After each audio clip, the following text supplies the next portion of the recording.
Hey guys, this is Marilee Johnson here with the 21 Convention 2014. Greg Swann, you just had your 2014 talk. It was so good and so incredible. And I say that for a couple of people, but for his, I really mean it. It was really, really good. I wanted to ask you first, before I ask you about this talk, other people might not have seen it. I'd love for you to elaborate on Mr. Maybe. I wrote a book called Father's Day earlier this year, and I talk about three different kinds of fathers in that book. Mr. Married is the ideal father, the father who's going to have the group photo with 25 he and his wife, their children, their grandchildren, maybe 3 or 4 great-grandchildren. Everybody's happy to be a part of that family. They're all still together. That's the ideal family from my point of view. The other two fathers in the book are Mr. Maybe and Mr. Divorced. And in the current marital circumstance, a father that we used to know, who used to be fairly common, Mr. Stick It Out, really doesn't have a chance. That if you're Mr. Maybe and you don't step it up and become Mr. Married, then you're gonna be Mr. Divorced. And if you're Mr. Divorced, you're going to lose your marriage, obviously, but you're going to lose your home, you're going to lose access to your children, your life is going to turn into a desperate, miserable thing. You may recover from it. I certainly did. I'm happily married for the second time, but I won a lottery ticket, and I don't recommend this as a strategy to think, well, if I screw this up, I can marry somebody just as good. No, chances are you won't. And therefore, my argument to men is do step up, live up to your promises, establish yourself as the moral leader of your family, and follow through. Become Mr. Married, because this is how Mr. Married leads his family, is by leading them, by being the moral leader for his wife, for his children, and for himself. And taking your moral responsibility as a man, as a husband, and a father seriously makes perfect sense to me. And I come at this having been Mr. Maybe more than once, through one marriage that I destroyed and destroyed a family, but also through my second marriage, through a substantial part of my second marriage, but frankly, every romantic relationship I've ever had in my life. I was Mr. Gonna Be, I was Mr. Driven, I was Mr. Man with a Plan while we were courting, and as soon as things settled down into a committed relationship, then I started to withdraw and started to let things go, let things slide, and when that happens, Mrs. Maybe gets more and more afraid because she's not getting what she bargained for, and she's not sure how she's going to weather this calm. It's not really a storm, this calm of indifference or seeming indifference, this withdrawal, this distance, this lassitude.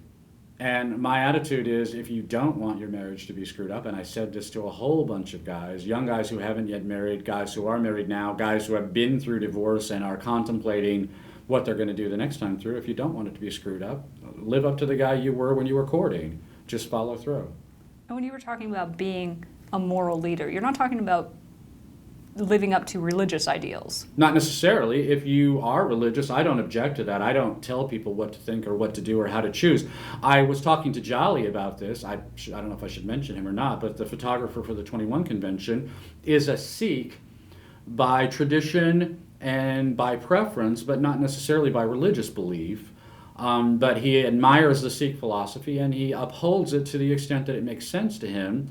There are a whole lot of religious people who are religious in that way. They may or not necessarily be terribly theistic, but they grew up in a family tradition, a religious tradition, and they continue to honor it.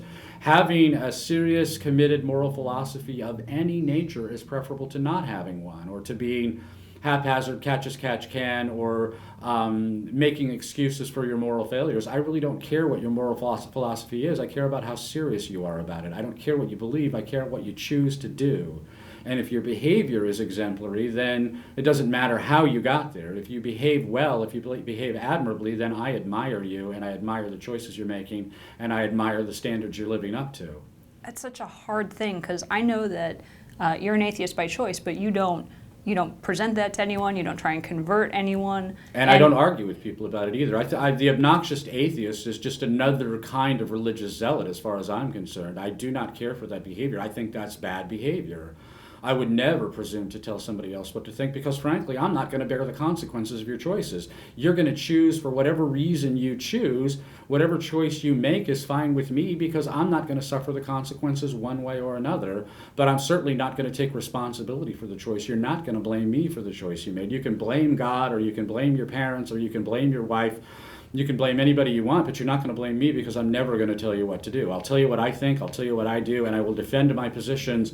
When I think it necessary to defend a position, I will defend it to the best I'm able, but I will never tell anybody what to do. I don't should people is the way I say it. I will talk about what I think is intelligent, the strategies that make sense to me, but I don't should people. You're responsible for shoulding yourself.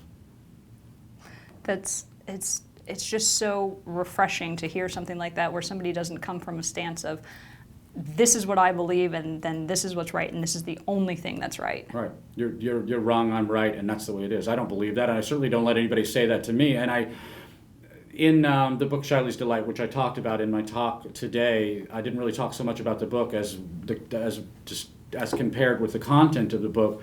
I'm lost.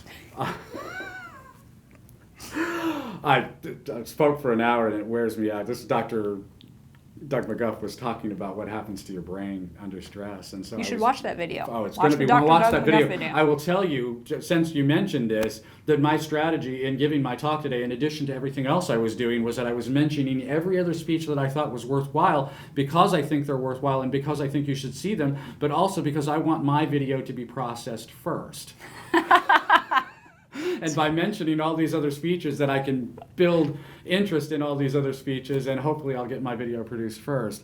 I don't remember where I was going. It was refreshing not to should people. I don't remember how I got there or where I was going, so well, that's great. Go elsewhere. This has been Merrily Johnson with the 21 Convention here with Greg Swann, and you heard it first. His video will come out first. You will see that before any other video. Well, I hope that's the case, but if it's not, I will not resent it in any way at all. I admire the 21 Convention beyond all measure. I admire what Anthony Johnson's done. I admire you personally. I am very impressed with you and Anthony for the commitment that you've made to each other, and I really like to see the way that you work together this weekend to make this come off so well. I like to see you involved in doing videos for the 21 Convention. I mean, obviously you're a delight to look at, but you're also very intelligent and really a wonderful person to know. Even if you only know Merrily through these videos, you're getting to know her, and she's, for women watching, if there are 10 or 15% women watching the videos, maybe more watching Merrily's videos, Merrily is a moral exemplar. She's a good example for women to live up to, and so I'm honored to know you. I admire you, Noanne, and I'm honored to know you, so bless you. Thank you for your time and your attention. Thanks. Bye, guys.